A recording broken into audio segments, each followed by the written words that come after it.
Doctor Mohammad Yunus, আপনাকে আমাদের অনুষ্ঠানে স্বাগত জানাই। আমরা আমাদেরকে সময় দেওয়ার জন্য। আমাদের সাথে আরো রয়েছেন বেগম খালেদা জিয়া, আপনাকে আমাদের অনুষ্ঠানে স্বাগত জানাই। আপনি আমাদের সময় দিয়েছেন, সেজন্য আমাদের কৃতজ্ঞতা জানাবেন। আমরা আসলে অনেকগুলি প্রশ্ন আপনাদের দুজনকেই করতে হবে, সেজন্য আমরা একটু আপনার থেকে একটু টু দা পয়েন্ট এবং যদি কুইক একটু বলেন তাহলে আমাদের জন্য একটু সুবিধা হয়। আপনি গণতন্ত্রের পক্ষে লড়াইয়ে সামিল হতে বলছেন, প্রশ্ন কেউ করছেন, প্রশ্ন উঠছে, আপনি কি এইসব মামলা মোকদ্দমা থেকে মুক্তি পেতে ডক্টর মোহাম্মদ ইউনূস সরকারেরই পরিবর্তন চাইছেন? বিসমিল্লাহির রহমানির রহিম। আসসালামু আলাইকুম। দীর্ঘদিন অসুস্থ থাকার পর আপনাদের সামনে কথা বলতে পারার জন্য আল্লাহর কাছে শুকরিয়া আদায় করছি। আমার কারাবন্দী অবস্থায় আপনারা আমার কারামুক্তি ও রোগ মুক্তির জন্য সংগ্রাম করেছেন, দোয়া করেছেন, সেজন্য আমি আপনাদের সকলকে ধন্যবাদ জানাচ্ছি। দীর্ঘ আন্দোলন সংগ্রাম ও ত্যাগের মধ্য দিয়ে আমরা ফ্যাসিবাদী অবৈধ সরকারের কাছ থেকে মুক্তি পেয়েছি। আমি আন্তরিক ধন্যবাদ জানাতে চাই আমাদের বীর সন্তানদের, যারা মরণপণ সংগ্রাম করে এই অসম্ভবকে সম্ভব করেছে। শত শত শহীদদের জানাই শ্রদ্ধা। এ বিজয় আমাদের নতুন সম্ভাবনা নিয়ে এসেছে। দীর্ঘদিনের নজিরবিহীন দুর্নীতি,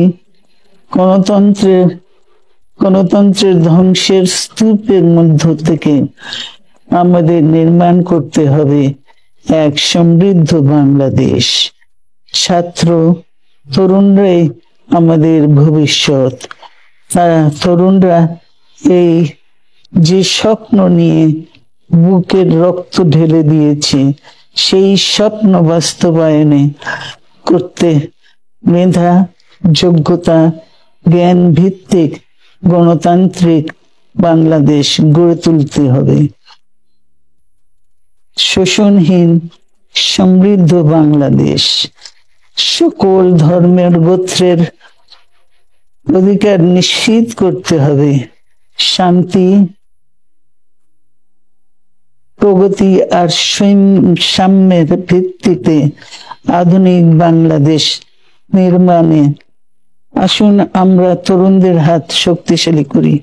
ধ্বংস নয়, প্রতিশোধ নয়, প্রতিহিংসা নয়, ভালোবাসা, শান্তি ও জ্ঞান ভিত্তিক সমাজ গড়ে তুলি। কিছু না বলেও আপনি যে দুর্যোগের মধ্যে আছেন, বললে না জানি কি হতো, আপনার মন্তব্য একটু শুনতে চাই। অবস্থাটা হলো, আমি বলছি দেশের কাউকে কিছু বলি এমন কথা তো নয়। বাইরে বিদেশেও যে সবাইকে যে সাদরে নিয়ে আসি তাও না, তাদেরকে অনেক শর্ত দিই আমার এই কথাগুলো লেখার ছাপানোর আগে আমাকে বলতে হবে, যাতে আবার এমন কোনো কথা শব্দ এমন থেকে না যে আমি আর বিপদের সম্মুখীন হবো। আমি শুধু বিপদ থেকে দূরে থাকার জন্য এটা করছি, কারণ আমি চারদিকে বিপদের মধ্যে আছি। আপনি যখন বলছেন যে গণতন্ত্র মানবাধিকারের পক্ষে এক কণ্ঠে কথা বলার আহ্বান আপনি জানাচ্ছেন, আপনার কাছে কি মনে হচ্ছে যে গণতন্ত্র মানবাধিকারের পক্ষে এখন বহু পক্ষ বহু কণ্ঠ, এটা আসলে এক কণ্ঠে কেউ বলতে পারছে না বা সাহস পাচ্ছে না বা বলছে না, এরকম আপনার মনে হচ্ছে কিনা? আমার মনে হচ্ছে তাই, কারণ বলতে পারছে না তো, মুখ খুলে সব গণতন্ত্রের কথা বলতে পারছে না। কাজে সেটা বলা, এক বাক্যে বলা, পরিষ্কার কণ্ঠে বলা, এটা আমাদের সবার দায়িত্ব, তো জাতীয় দায়িত্বটা, যে না হলে গণতন্ত্র বলে কিছু থাকবে না আমাদের জন্য।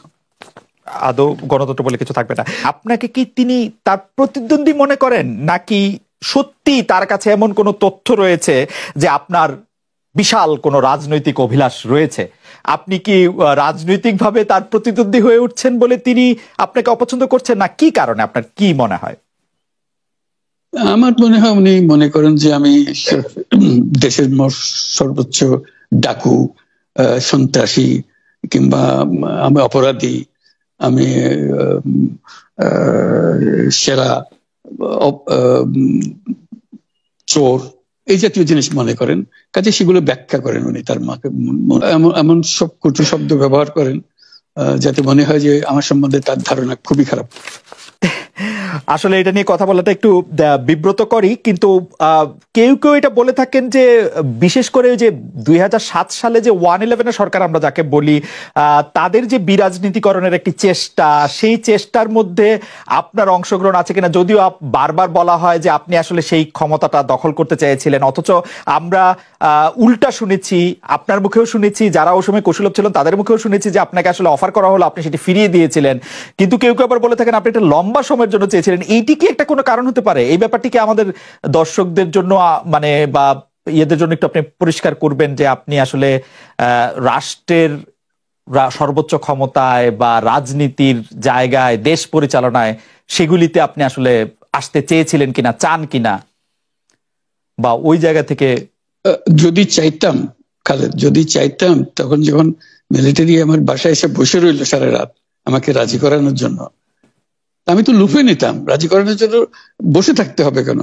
আমি যদি ক্ষমতাই চাইতাম বলে আজ চলেন চলেন, কি করতে, কি কোন জামাটা পড়তে হবে দেখিয়ে দেন, এখনই যাচ্ছি। আমি তো সেটা করিনি, তাদের সঙ্গে তর্ক করেছি, সারা রাত ধরে তর্ক করেছে যে না ভাই আমাকে দিয়েন না, আমি এই কাজের উপযুক্ত না, আপনারা অন্য লক্ষ্য যান। তারা আমার উপরে মন ঠিক করে ফেলেছে আমাকে নিতে হবে। আমি বারে বারে বলতেছি তাদেরকে, তারা নিরাশ হয়ে ফিরে গেল, বললো যে সকালবেলায় আবার আসবো, সকালবেলায় আসলে তখন আপনি আমাদেরকে বলেন যে রাজি আছেন। ঠিক আছে, তা না হলে তো আমি সঙ্গে সঙ্গে রাজি হয়ে যেতাম। কে ছাড়ে যাও আপনাকে? দেশের পুরো সরকারের প্রধান হবার জন্য আহ্বান জানাচ্ছে, বাংলাদেশে এরকম কয়জন মানুষ আছে বলবো যে না আমি এই দায়িত্ব গ্রহণ করব না? আমি তো করলাম সেটা। এখন আমার নামে বলা হচ্ছে 10 বছর চেয়ে, আমি বছর দিয়ে প্রশ্নই উঠে না। তারপরে এরপরে তো কয় বছর কয় কাণ্ড, আমি 10 বছর দিয়ে কি করবোটা কি? আমি 10 বছর দিয়ে, আমি তো বলছি আমি এই কাজের জন্য নই। দেশে আমার দেশ পরিচালনা করা আমার দায়িত্ব না, আমার কাজ না, আমি জানি না এটা কিভাবে করতে হয়, আমি যেটা জানি সেটা করি। আপনার হাত দিয়ে যখন গ্রামীণ টেলিকমের প্রতিষ্ঠা হয়, তখন এর আয় থেকে আপনি গ্রামীণ ব্যাংকের সদস্যদের জন্য ব্যয় করার কথা বলেছিলেন বা ভেবেছিলেন। আপনি গ্রামীণ ব্যাংক থেকে চলে আসার সময় বা ওই আগে পরে আমরা দেখেছি যে সে আর্টিকেল অফ অ্যাসোসিয়েশনটা আসলে ওই একই রকম নয়, বদলানো হয়েছে। তো গ্রামীণ ব্যাংকের বা গ্রামীণ টেলিকমের এই বেনিফিশিয়ারি থেকে গ্রামীণ ব্যাংকের সদস্যদের আসলে বাদ কেন দেওয়া হয়েছে? মানে এইটার পিছনে কারণ কি? এখন গ্রামীণ টেলিকমের যে লভ্যাংশ তা কোন খাতে আসলে ব্যয় করা হয়, বা মানে যে আয়টা, মুনাফা, সেটি আসলে কিভাবে ব্যয় করা হয়? গ্রামীণ টেলিকম একটা স্বতন্ত্র প্রতিষ্ঠান। এটা কোম্পানিজ আইনের সেকশন 28 দ্বারা সৃষ্ট। তার অর্থ হলো যে এটাকে আইনের ভাষায় বলে non dividend company, guaranteed by limited by guarantee. কাজে এটার কোনো মালিক নাই। কাজেই মালিক যেহেতু নাই, এটা তার নিজের নিয়মে যারা গ্যারান্টি দিয়েছে, যারা গ্যারান্টির পরিমাণও খুব সীমিত, লিমিটেড বাই গ্যারান্টি, এটা 1000 টাকা। মানে যদি যত তোলপাড় হয়েও যায় কোম্পানিতে, বহু পাওনা থেকেও যায় লোকজনের, যারা এটা